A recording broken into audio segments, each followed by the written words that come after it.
everyone, welcome back to On The Collector with me, Jace, and yeah, we're finally getting a bit of normality, guys, so I've got a bit of catching up to do. So let's crack on with this video, which is one I've alluded to on a few of your comments. And before I start on that, actually, just reminded myself, to all you winners, I've literally, last night, I've wrapped up all your prizes. They're addressed and they'll be posted on, they'll be shipped on Monday, so I'll get the tracking numbers to all of you. There's one I've not done yet because I can't find the shipper that it came in, so I'm going to have to go and get another box for it, but otherwise, but they will all be gone this week. On the subject of that,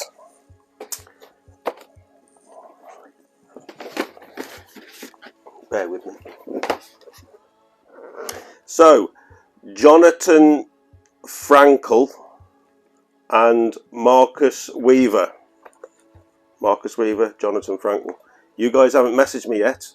You can message me, Haunt of the Collector on Facebook. There's a link in the About section on this channel.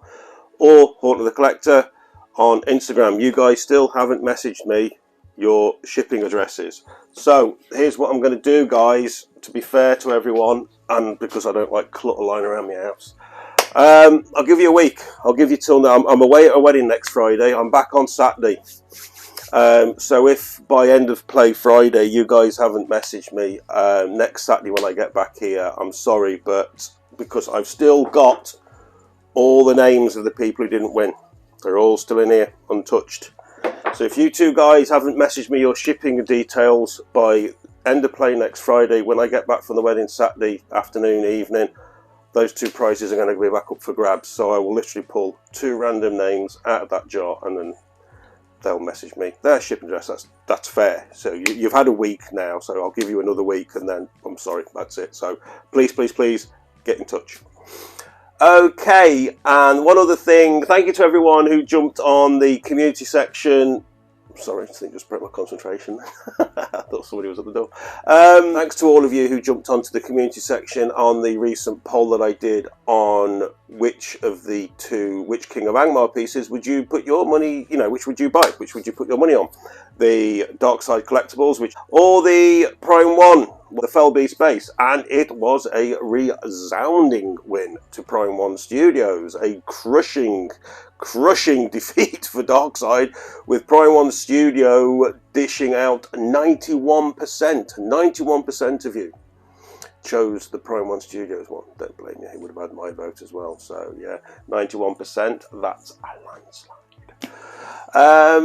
Somebody out there smiling because I did that, because I promised them I'd do it. Okay, right, let's get on topic. So 1/6 scale. And why am I moving away from 1/6 scale? I am literally now not buying 1/6 scale. I'm not buying it. Not only am I not buying 1/6 scale, everything that I've got is 1/6 scale. I know now in my head, my mindset is at some point I will be selling it because I'm going to need the display space for it. Bilbo in Bag Ends, which I absolutely love, is down there.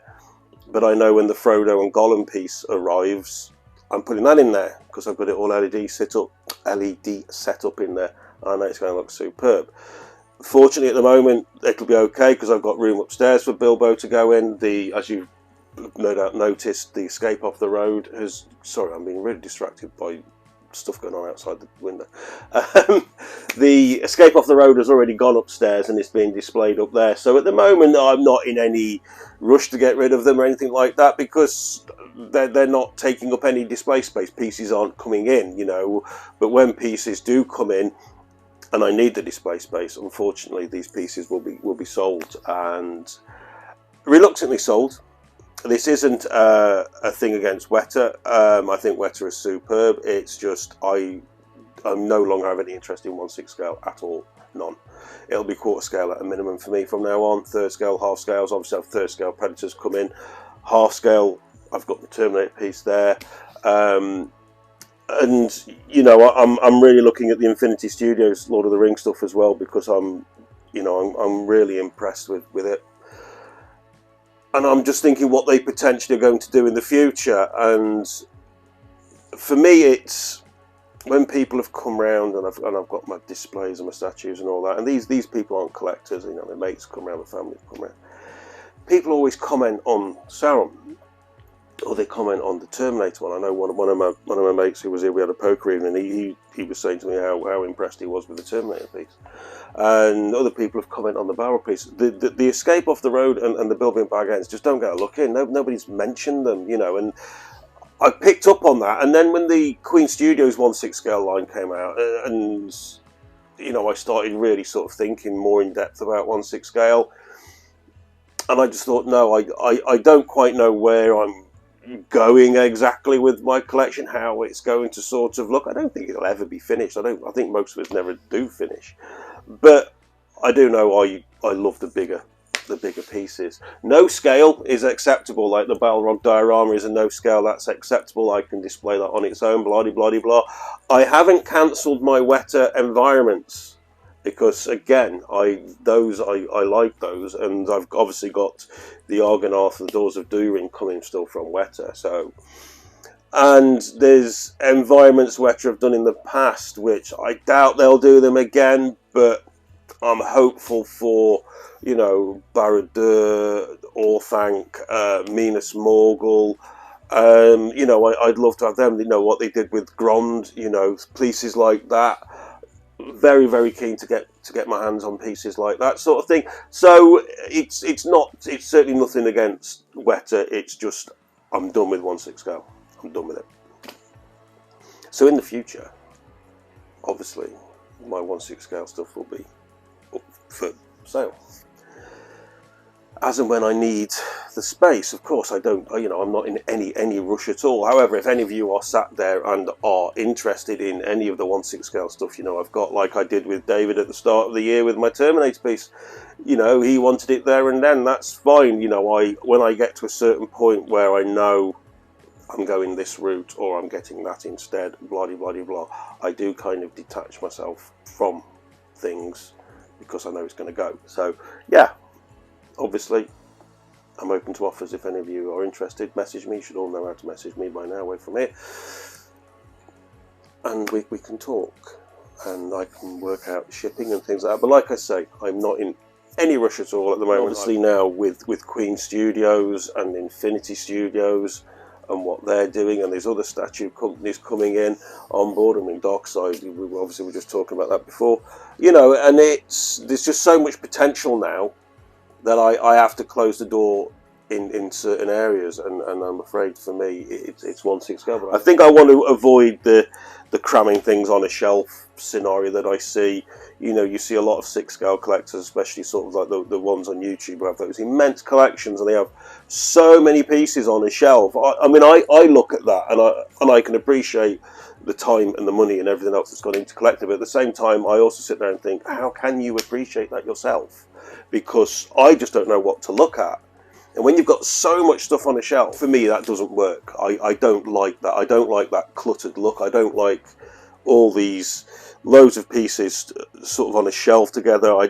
For me it doesn't work. Whenever I've seen some of these fantastic collections where the collector's got a pedestal with one piece on it, quite often they've had them sort of a proper like case around them and it's beautifully LED lit. That to me looks really stylish, real, you know, high levels of quality and taste, and it looks superb. Now I can't really replicate that here because I live in a cottage and that just doesn't work, but I can get sort of so that I've got individual pieces that have got their own space and nothing too much to take from them, and that's where I want to go.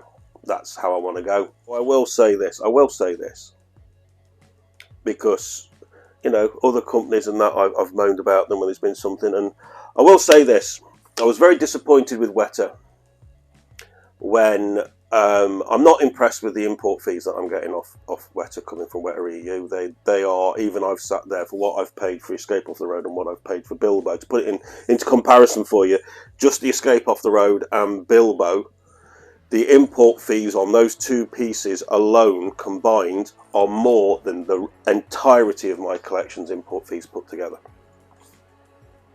Now, I know that's not Weta's fault, but I'm assuming it has something to do with the scale or something, or where it's coming from in the EU. I don't know, but it's to pay nearly £600 import fee on the Escape of the Road insane. And I at the time I accepted, but as time's gone by, I've really become to be quite fuming about that, because it's, you know, it's almost what I paid for alerts, and I paid it on a poxy import fee.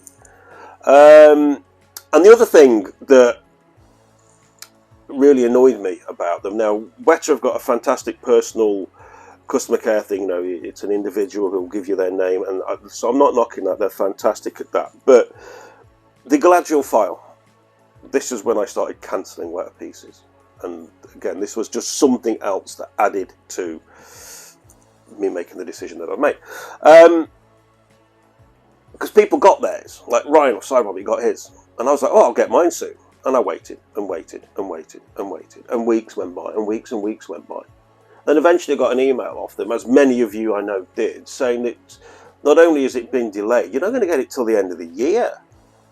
The end of the year. And people had theirs for weeks. And I don't give a shit about the reason. I don't give a shit about the reason. And I thought that's unacceptable. That's unacceptable to me. I'm sorry, but it is. You know, you've had me deposit. I pre-ordered it on day fucking 1, and you're telling me I've got to wait nearly a year when these people have already got theirs. No. So I cancelled. Then you didn't, for some reason, their website, then you couldn't cancel actually on the, you had to email them. So I emailed them and cancelled, which they came back and were very polite and did what I asked. And I lost my deposit, which, okay, on the Galadriel, it wasn't a lot of money. Now, Prime 1 get a load of shit, and I think a lot of people overlook just how good Prime 1 have been in regards to this. Now, if that had been Prime 1, and they delayed your piece and you cancelled, they give you your deposit back. Because, for whatever reason, they accept that the delay is their fault, or it's something to do with their end. So as a gesture of goodwill, they give you your deposit back. It's the same if the shipping goes up and blah, blah, blah. Now, I think that's something that's been very overlooked with Prime 1, how generous that is, that they give the non-refundable deposit back to people. But with Weta, I lost my deposit. Now, to have something that you pre-ordered on day 1 and people have received theirs, and then you're being told you've got to wait almost a year for yours, that to me, for whatever reason, is unacceptable. It's unacceptable. I think I've rabbited on long enough about that. Obviously, if you've got any questions or anything to say on the subject, bang it in the comments below. Love to hear from you all, guys. I'm back now. I'm off holiday. I've got to get my head back into the channel and YouTube in. Please keep your eyes on the community section part of this, because I will be banging stuff in there, because it's a great way to get feedback from you all, and I'm going to start implementing that into some of the videos that I do. I've just got to start seriously thinking when, how and what. So yeah, keep your eye on that. Was there anything else I needed to say? I'm sure there was, but I've forgotten. So, yeah, superb. So, I hope you're having a great weekend. As always, guys, if you've enjoyed the video, click the old like button. And it was superb to see that after the giveaway drawn was done, that actually, I think they actually dropped by only 2. Only 2 people unsubscribed. I hope it's not them 2. Well, actually, you lot probably hope it's them 2, because then you get a shot. But it might be that they've just not seen. So yeah, you 2 guys, Jonathan Franknell and Marcus Weaver, please get in touch, guys. You've got a week, otherwise these are back up for shouts for everybody else. So yeah, I was super impressed that not many people unsubscribed. That's fantastic. That means there's a load of people here that want to be here. You know, share the channel, guys. Talk to people, because the sooner we get to 1,000, you know, the sooner we can do the giveaway. The prize for the giveaway, I still haven't thought what I'm getting for the prize, but I know what I'd like to get. And I've had a massively generous offer from a viewer from the channel, who I'll talk more about when we get nearer to the goal, who has also super generously and kindly donated a premium format statue to the 1,000 subscriber giveaway. So now there will be at least 2 major prizes in that giveaway. So yeah, you know, get us there, get the subscribers here. The sooner we get there, the sooner we can do it. Obviously, it's going to take a little while, but you know, share the channel, speak to people, get them over here, get them liking, blah blah blah. I'm going to go, because I've been rabbiting on way too long, and I hope you all have a great weekend, and I will speak to you all very soon on the next video, and hopefully start getting some emails off Prime 1 saying that stuff's been released and going to be shipped, and when's the Witch King going to be up for pre-order. Really, really want to see what the price of that is going to be. Anyone want to hazard a guess? I think it's going to be at least $1,500, but that's me, that's my guess. Right, I'm going. Catch you all on the next video. Cheers for watching, guys. Really appreciate it, and I'll speak to you all very, very soon. Thank you. Bye.